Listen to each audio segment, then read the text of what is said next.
welcome back. Today we bring you an interesting topic. We've always been talking about volcano La Palma volcano, Yellowstone volcano, the volcano in the Malaysian mountains. But the question today is, what is a volcano? And I'll explain. A volcano is an opening or rupture in the Earth's surface or crust, which allows hot molten rock, ash, and gases to escape from deep below the surface. Volcanic activity involving the extrusion of rock tends to form mountains or features like mountains over a period of time. Volcanoes are generally found where 2 to 3 tectonic plates pull apart or come together. A mid-oceanic ridge like the mid-Atlantic ridge has examples of volcanoes caused by divergent tectonic plates pulling apart. The Pacific Ring of Fire has examples of volcanoes caused by convergent tectonic plates coming together. By contrast, volcanoes are usually not created where 2 tectonic plates slide past one another, like the San Andreas fault. Volcanoes can also form where there is stretching of the Earth's crust and where the crust grows thin, called non-hotspot intraplate volcanism, such as in the African Rift Valley or the European Rhine Graben with its Eifel volcanoes.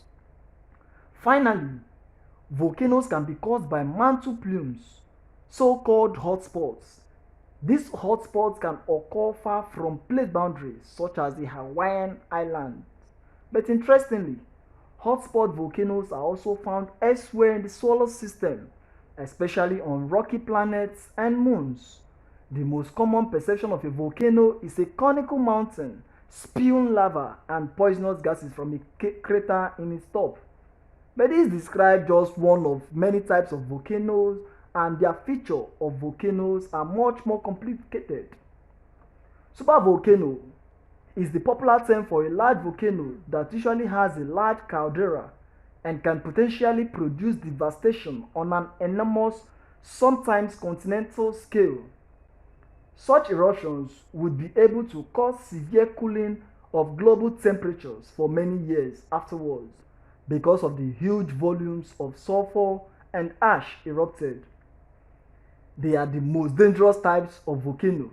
Examples include the Yellowstone Caldera in Yellowstone National Park of Western United States, Lake Taupo in New Zealand, and Lake Toba in Sumatra, Indonesia.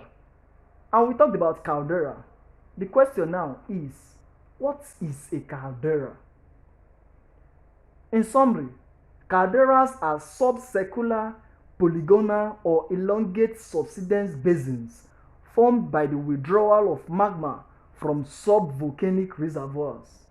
They are abundant on Earth and other terrestrial planets and occur at volcanoes of most compositions and in most volcanic settings. Silicic calderas collapse catastrophically during large ignimbrites, forming explosive eruptions accompanied by landslides and avalanches. These are amongst the most hazardous events to affect the Earth's surface. They are recorded by caldera-forming eruption sequences, both around the caldera and within it. Exhumed old calderas expose the fields of ignimbrites, megabreccia, and fluvial lacustrine deposits, and also the foundered caldera floor, together with the eruption conduits and caldera floor structures, such as peripheral inward tilting, multiple arcuate reverse, and normal faults, circumferential graben, and dilational crevices. These features are concealed at less dissected active volcanoes. Calderas may host caldera lakes and post-collapse lava, domes, cones, intrusions, and hydrothermal systems, which provide geothermal and mineral resources.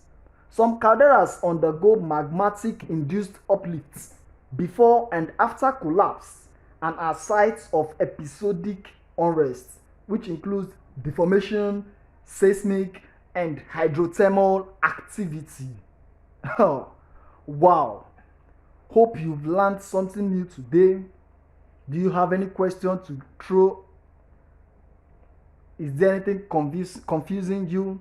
Drop your comments in the comment section, and don't forget to please support us by subscribing and liking this video. Thank you very much.